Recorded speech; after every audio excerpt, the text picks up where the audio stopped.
Бәкең өз үйдің нәтижесін қайта қарады. Ол да маған мен секілді таңданып сене алмай тұрған секілді. Бір кезде мені құшақтап, аппағым, сұлуым, Алла тағалама мыңда бір шүкір.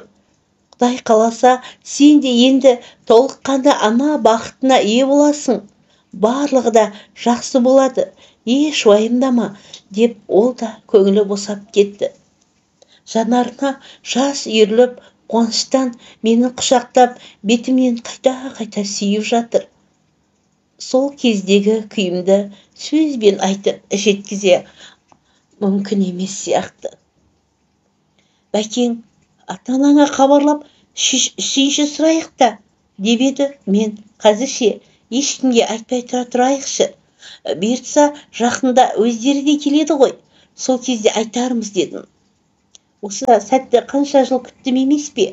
Осы күйіммен рахаттанып, ләззат алайыншы дедім. Қатты қуануға да қорықтым. Сонымен тіркеуге тұрдым. Анализдерімді тапсырып, ай сайын қабылдауға барамын. Токсикозым да жеңіл болды. Бөкең жегім келген қалағанымның барлығын әкеліп қоятын. Осылай жүргенде жас келді. Кішкентай ұлымыз туған күніне әкесі бір қой сойып дайындалдық. Өскеменнен ата-анам, інім, отбасымен, үлкен қызымыз отбасымен келді. Менің кәдімгідей томпиып ішім шығып қалған еді. Ең алғаш үйге кіре салып, мені көргендегі ата-ана мен інімнің түрін көрсеңіздер ғой. Қуанғандарынан көздеріне жас алды. Қызым-ау, бұл күнге де жеттік-ау, аман-есен босанып ал. Алланың маған деген көзі түзу екен. Кеш те болса бірден апа да, ана да атанып, бала да көтердім.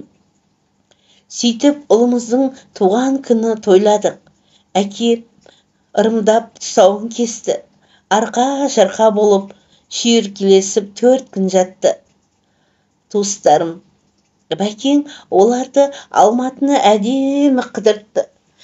3-ші күні ата-анам Алматының ахолкысына барып қайтайық, алатын заттарымыз бар деп сонда кетті.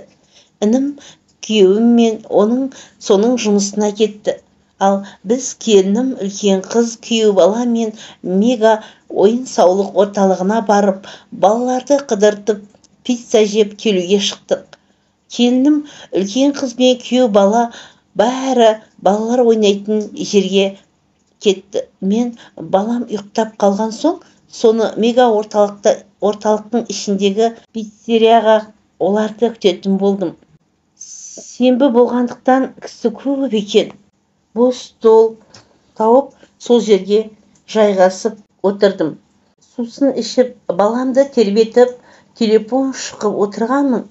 Бір кезде, мына жер бос па? Деген таныс дауыстан селк ете қалдым. Жалт қарасам, бұрынғы күйеуім тұр. Қасында шамасы 3-4 жасар кішкентай қара қыз бар. Жүрегім дүрсілдеп қоя берді. Ол да маған қарап, бір орында селтиіп қарап қалды. Көзі төмен түсіп ішіме қарады. Жанымдағы коляскада ұйықтап жатқан балама да қарады. Мадина, бұл сенбісің? Мен қапелімде сасып қалдым. Телефон қолымнан тарс етіп жерге түсіп кетті. Тез еңкейіп ала қояйын дегенде, бұрынғы күйеуім де еңкейіп телефонды алып бермекші болғанда, екеуміздің қолдарымыз бір-бірімізге тиіп кетті. Денемді тоқ ұрғандай дір ете қалды.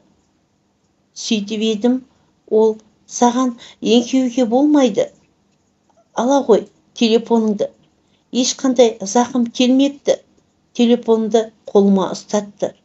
Мен, рахмет Сакуш, деп баяғыдай еркелетіп айтатындай айтыппын. Солай аузымнан шығып кетті. Мұныма өзім қатты қысылып қалдым. Сөйтіп едім, ол маған баяғыдай махаббатқа толы жанармен қарап қалды. Аздап жүзі қызарып, тоқып кетті ме? Даусында аздап діріл бар. Осында отырсақ, қарсы емессің бе? Жаныңда ешкім жоқ секілді деп жан-жағына қарады да, мен рұқсат беріп үлгермей, жанындағы қызды көтеріп орындыққа отырғызып, пицца мен сусын қойып, «Жей ғой қызым», деді де маған қарап, «Қалың қалай?» деп сұрады. Мен даусым дірілдеп, «Шүкір, жақсымын», дедім.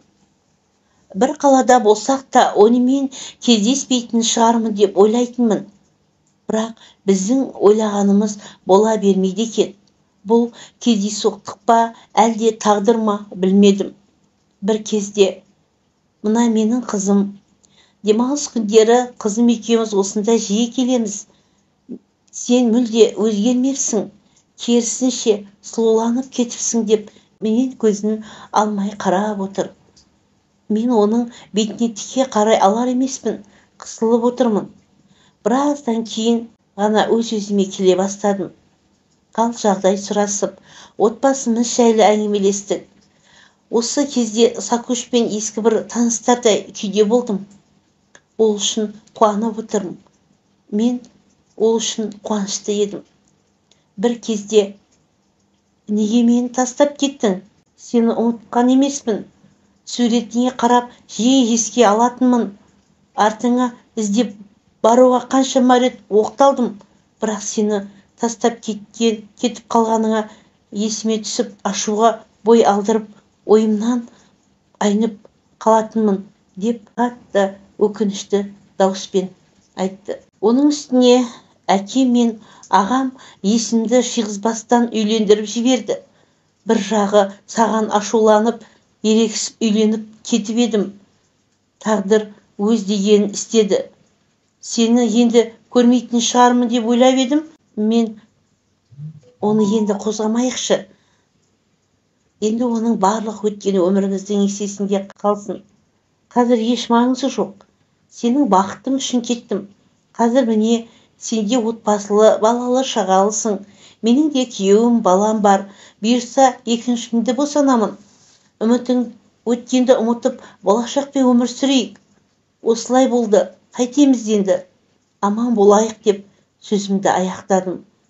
Ол да, әрине, сен бақытты болсаң болды деп төмен қарап, бір күрсініп қалды. Сөйтіп отырып біраз әңгімелестік. Бір кезде есік жақтан менікілер көрінді. Жан-жағына қарап мені іздеп жатыр екен. «Сакушка, мен мұнда туыстарыммен бірге келіп едім. Олар балалар бөліміне кеткен болатын. Біраз отырып қалыппыз. Олар әне келе жатыр. Аман сау болып тұр. Енді тұрарсың ба?» деп ишара білдірдім.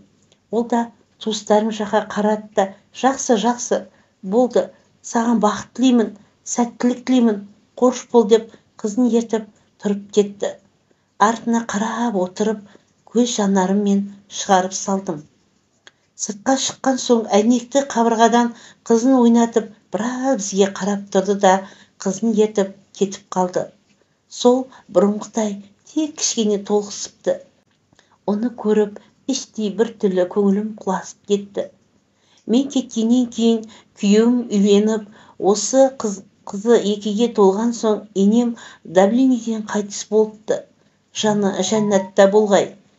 Туған анамдай болған жақсы кісі еді. Оны естіп, біраз көңілім түсіп қалды. Жер домалақ деген осы-ау. Күйеуім Алматыға көшеміз дегенде, бірінші осы бұрынғы қайын жұртым мен күйеуімді көрмесем екен деп ойлап едім. Тағдыр екен, міне арада қанша жыл салып, оны да көрдім. Енді екеуміз екі бөлек адам едік. Ол кездердің барлығы артта қалды. Бұрынғы сүйген жарымның ендігі өз отбасы, балалары бар. Менің де өз отбасым бар дегендей. Сөйтіп, туыстармен пицца жеп біраз отырып үйге қайттық. Ертесінде барлығы жолға жиналып, бұйыртса босанғаныңда келеміз деп қош айтысып Өскеменге қайтты. Межелі уақытым жеткенде күз айында мен де босандым. Баланың кіндігі оралып, кесір тілігін жасады. Сөйтіп және ұлды болдық. Қуанышымызда шек жоқ.